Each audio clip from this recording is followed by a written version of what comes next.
തളർവാദരോഗിയെ യേശുവിന്റെ അരികിലേക്ക് കൊണ്ടുവന്നു കഴിഞ്ഞപ്പോൾ നിരവധി ആളുകൾ കൂടി നിൽക്കുന്നത് കൊണ്ട് തളർവാദരോഗിയെ യേശുവിന്റെ അരികിലേക്ക് എത്തിക്കാൻ പറ്റിയില്ല. പക്ഷേ അവർ പിന്തിരിഞ്ഞു പോയില്ല എന്നുള്ളതാണ്. അവര് മേൽക്കൂര പൊളിച്ച് യേശുവിന്റെ നടുവിലേക്ക് ആ തളർവാദരോഗി ഇറക്കി എന്നുള്ളതാണ്.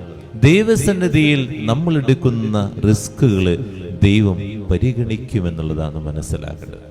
മറ്റു പല കാര്യങ്ങളിലും നമ്മൾ റിസ്ക് എടുക്കാറുണ്ട്, എന്നാൽ ദൈവസന്നിധിയിൽ നമ്മൾ റിസ്ക് എടുക്കാറുണ്ടോ എന്ന് ചോദിച്ചു കഴിഞ്ഞാൽ നമുക്കതിന് വലിയ കാര്യമൊന്നുമില്ല. വേദനിക്കുന്നൊരു കാര്യം നമ്മൾ ചെയ്യാറില്ല എന്നുള്ളതാണ്. ദൈവസന്നിധിയിൽ എടുക്കുന്ന ആ തളർവാദ രോഗിയെ വേണമെങ്കിൽ തിരിച്ച് വീട്ടിൽ കൊണ്ടാക്കരുത്. എന്നാൽ ഈ 4 പേര് എന്ത് ചെയ്തു?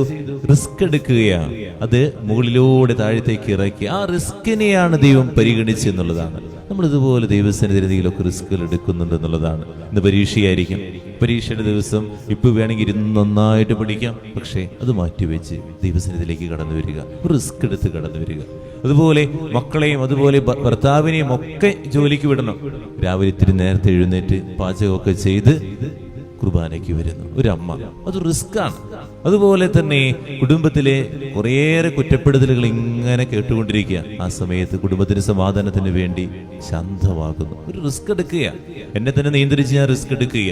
അതുപോലെ നമ്മൾ ചിന്തിച്ച് നോക്കുക, ഞാനൊരു രോഗാവസ്ഥയിലാണ്. ആ രോഗത്തിന്റെ അവസ്ഥയിലേക്ക് നിന്നുകൊണ്ട് ആ സഹനം സഹിച്ചുകൊണ്ട് കുർബാന അർപ്പിച്ച് പ്രാർത്ഥിക്കുന്നു. അതൊരു വലിയ റിസ്ക്കാണ്. അല്ലാതെ മറ്റുള്ളവരൊക്കെ കാണിച്ച് ഞാൻ വലിയ രോഗിയാണെന്ന് അറിയിച്ച് എന്ത് പറ്റിയെന്ന് അറിയിക്കാൻ വേണ്ടിയുള്ളതല്ല. എങ്ങനെ ഞാൻ റിസ്ക് എടുത്ത്, ആ റിസ്ക് വലിയൊരു അനുഗ്രഹമാണെന്ന് നമ്മൾ മനസ്സിലാക്കുക. അതുപോലെ നമ്മൾ മറ്റുള്ള ഒരു കാര്യം ചെയ്യേണ്ട ആവശ്യമില്ല. നമ്മൾ ആ എടുക്കുന്ന റിസ്ക് ദൈവത്തിനോട് കൊടുക്കുക.